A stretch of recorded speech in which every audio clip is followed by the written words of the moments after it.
This video is being sponsored by Circle. Circle is a live-action sweepstake game where the winner is decided by what happens on the pitch. The jackpot for this week's shifter game is £300 with only a £3 entry. The link to join is in the description, or you can use that QR code down below. Another bonus is bet 5 to get 5. This means when you sign up using our referral code TottenhamTV, deposit and stake on your first Circle £5, they will give you a free £5. So bet 5 to get 5. You have to be over 18 and a UK resident to play, but please gamble responsibly. What's going on, people? We are Tottenham TV, back here for another predicted lineup as Spurs face Everton at Goodison Park under the lights tomorrow night, 8 o'clock kickoff. Stellini has been doing the press conference. First game without Antonio Conte hovering over him. And what is the team news? Yes, we know the long-term absentees, Basuma, Bentancur, still out injured. Sessegnon and Richarlison are nearing their return, but they're not going to be available for this game. Ben Davies is still a few weeks away, and now obviously Emerson Royale completed his surgery over the international break, but he is going to be unavailable for the foreseeable future, most likely to miss the majority of the season. In more positive news, Hugo Lloris is back and available, so we have him back, but a lengthy injury list for Spurs. Yeah, as it has been for the most part of the season, let's be honest. But yeah, with Stellini in charge, it is kind of going into the new, so we don't really know how we're going to play, what's going to happen, but we do suspect that it will be the exact same lineup. But a return to action in goal in the 3-4-3 for Hugo Lloris. Yeah, we're thinking he's going to come straight back in, albeit actually, if it was up to me, would probably stick with Fraser Forster, not just because he's been playing fairly well recently, but also I just believe this kind of game is more suited to his physical style, where he's more likely to come for crosses and punch things out and be more physical with the Everton players. But Lloris being our captain, and if he is fit and available, I do expect him to come straight back in. So that's Hugo back in goal. Right wing back, we only have one right wing back, so it's going to be Pedro Porro to start at right wing back. Yeah, and I think he's actually going to have a very vital role in this game. He didn't play too well on international break with Spain, but I do think actually in this game, Everton are going to be going to try and squeeze the pitch as much as possible, try and force Tottenham out wide, and it's going to be a lot of emphasis on our wing backs to have a lot of creativity. Porro's been shining last few weeks for Tottenham going forward, so I'm hoping that continues in this one. Yeah. Alongside him at right centre-back, we are going to have Cuti Romero. Richarlison came out and poured cold water on those reports saying that he was a mutiny leader, but Romero didn't. So maybe he was one of the ones that wanted Conte out. Yeah, could very much well be the case. And we know that journalist, when it comes to Romero, has been quite reliable in the past. So no reason to doubt what he's saying is true on this one. But obviously Romero, we're going to need him in this one. Going to need him massively. It's going to be interesting because we know Romero like aerially from set pieces, and that's one of his weaknesses, and obviously that's one of the strengths of Everton. So I don't think this is the perfect game actually for someone like Romero, but if we're going to be on the front foot and force Everton back, he's going to be a big part of that. Yeah, and you'd much prefer him there than someone that does have a bit of aerial ability in Davinson Sanchez, that's for sure. But inside, in the middle of the back three, we're going to look at Eric Dyer as per usual.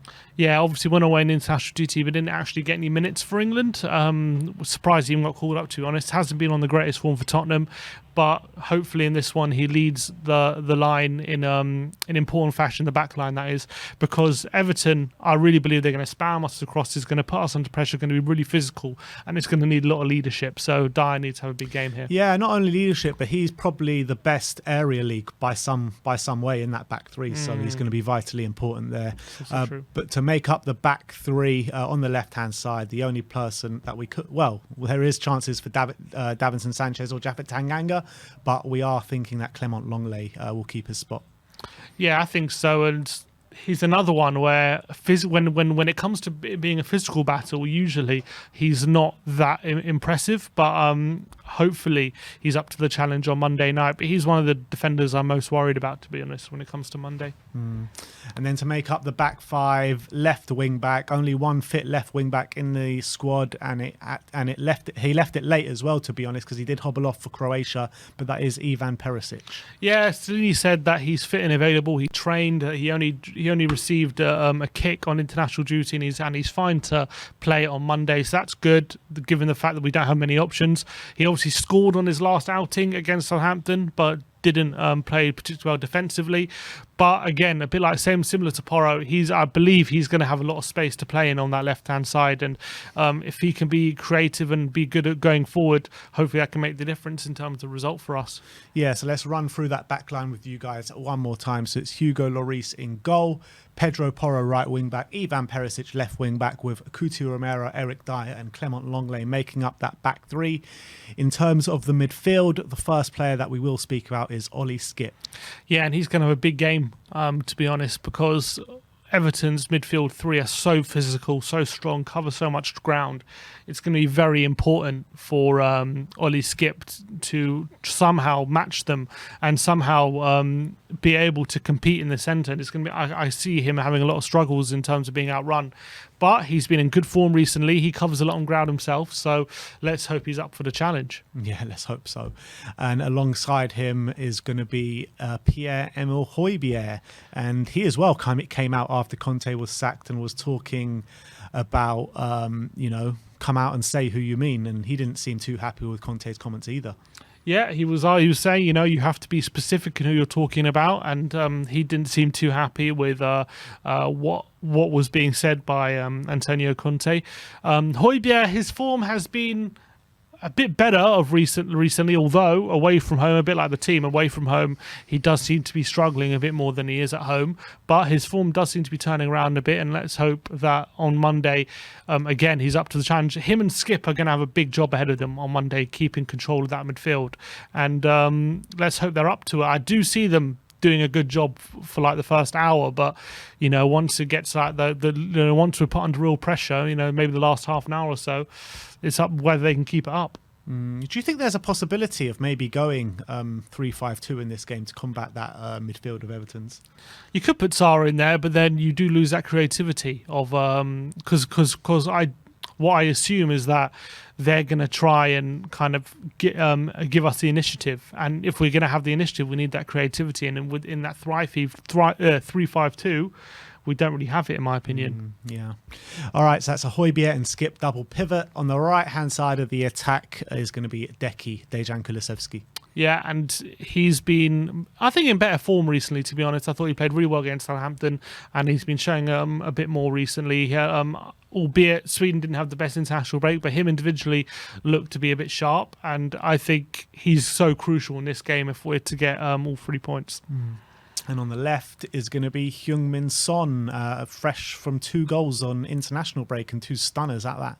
Yeah, he did have a good international break, and did he score in the last Spurs game? No, he didn't score. But obviously, he hasn't been in great form for Spurs. But in this kind of game, it's going to be very difficult for him to find those spaces. But he's going to have to try his best because we need his finishing ability. We need him in those scoring situations if we're going to get on the all 3 points. That's so vital. We haven't seen him enough in those situations. But I actually think Everton is the kind of team where he's going to struggle against. Yeah, and also he has had his problems with Perisic on that side as well. So hopefully Perisic doesn't occupy those spaces. Well, he will, won't he? I mean, it's not.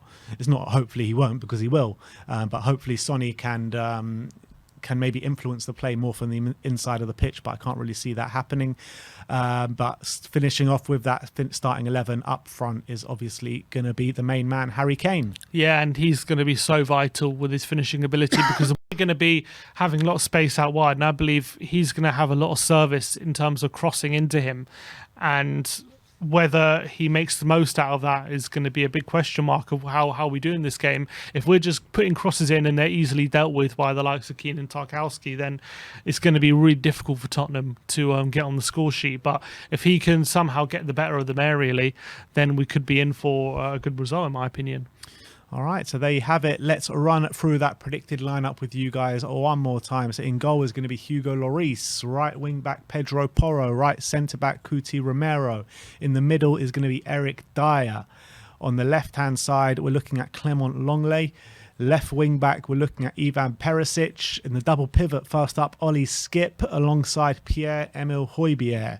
On the right-hand side of the attack, Dejan Kulusevski. On the left-hand side of the attack, Heung-min Son. And up front is going to be Harry Kane. If this is the lineup, what is your score prediction?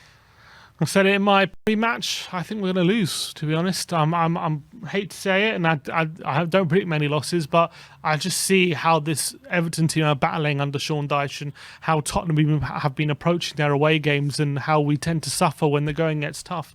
And we know that Everton are going to be up for the battle in this one. They're going to be right up for it, and the Goodison home crowd are going to be very loud. And whether Spurs are up for the battle, I just think it's up in the air. And I'm just thinking that we're not at the moment. So that's why I've gone for a 1-0 to Everton. All right, well, I'm going to go for 2-1 to Spurs. I think that there will be a bit of a sense of the shackles being off a little bit without the micromanaging of Antonio Conte from the sidelines.